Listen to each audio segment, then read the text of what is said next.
এখানে ভিডিও নেওয়া যায়। সত্যি তাই, এই প্যান্ডেলটায় দারুণ ভিডিও নেওয়া গেছিল। আমরা চলে এসেছি নর্থ কলকাতা, আর এটা ছিল অষ্টমীর দিন। এটা হলো আহিরিটোলা সার্বজনীন। এবারে ওনাদের থিম ছিল প্রবাহ।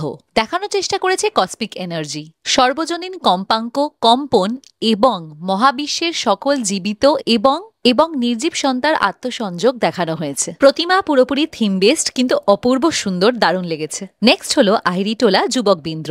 এবারে থিম ছিল রসনাই। সত্যি কি আলো, পুরো কাচের ওপরে কাজ করা আলো পড়েছে, তার উপরে রং অপূর্ব সুন্দর, মনে হচ্ছিল কোনো রাজমহলে চলে এসেছি। প্রতিমা যেমন দারুণ, ওইরকমই ক্রিয়েটিভ। দেখুন একটা ইলিউশন হচ্ছে, আর বাকিদের দেখুন সত্যিই মনে হচ্ছিল ওখানে বসে আছে। নেক্সট দেখলাম জোড়াবাগান ছাত্র সমিতি। এই প্যান্ডেলে প্রবেশ করতে না করতেই ছিল অনেক ছবি তোলার মতন সুন্দর জায়গা। অনেক কিছু দেখিয়েছে হিউম্যান ইমোশনস নিয়ে, আমরা যে খুশি থাকি, আমাদের খুশি ভয় সবকিছু দেখানো হয়েছে। আর প্রতিমাটা এবার দেখুন কি সুন্দর আর ইনোভেটিভ, তাই না? আর হাতে কিন্তু কোনো অস্ত্র নেই। এখন ফিরছি আবার কটা প্যান্ডেলস নিয়ে।